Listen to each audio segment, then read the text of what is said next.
So how to cook quinoa? First you take 1 cup of quinoa, put it in the bowl, then you gotta rinse the quinoa. I usually cook with filtered water, so here's 2 cups of filtered water. I'm gonna put it in here with the quinoa, making sure to get it off all the sides of the pot. And now it's ready to go on the stove. So now it's on the stove with 2 cups of water. I'm gonna bring it to a boil and then let it, then cover it and simmer it for about 15 to 20 minutes.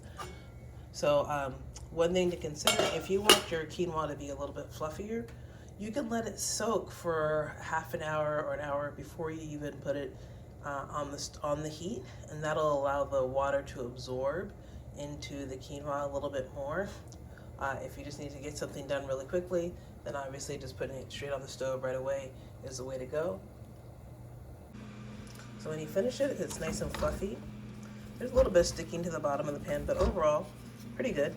And now it's time to finish this tofu with all kinds of excitement that we did the other day.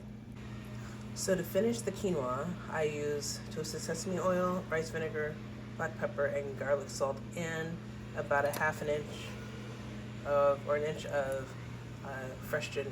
So I've already measured it. This is a tablespoon of rice vinegar and a tablespoon of toasted sesame oil. This is a half a teaspoon of salt, garlic salt, and a half a teaspoon of the pepper. And so now these all go into the quinoa. Just gonna sprinkle the salt pepper mix all over the quinoa, mix it around.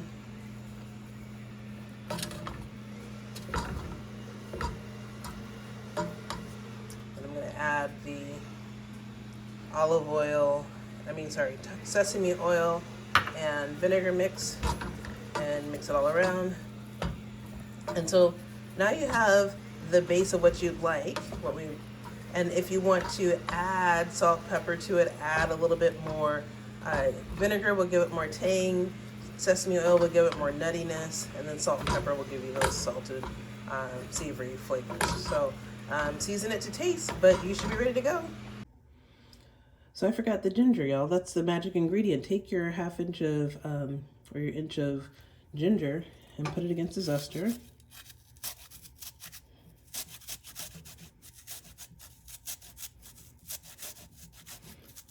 And what that's doing is these little micro cuts are getting ginger all over here. And you'll dump it right into the pot.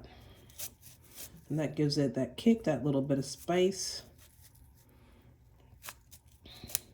And then you don't have to go overboard with salt and pepper. If you give it spice in other ways, you don't have to overdo salt, which is an ingredient that a lot of people are limiting if they're worried about their blood pressure and things like that. So just dump it all in. It's okay to eat ginger skin. I usually will wash the ginger before I zest it, wash and dry it.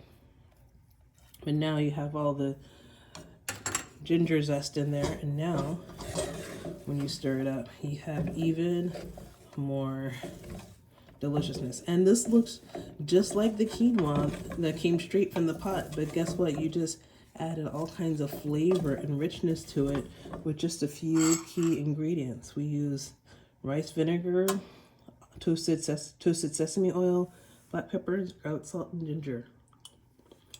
Yum.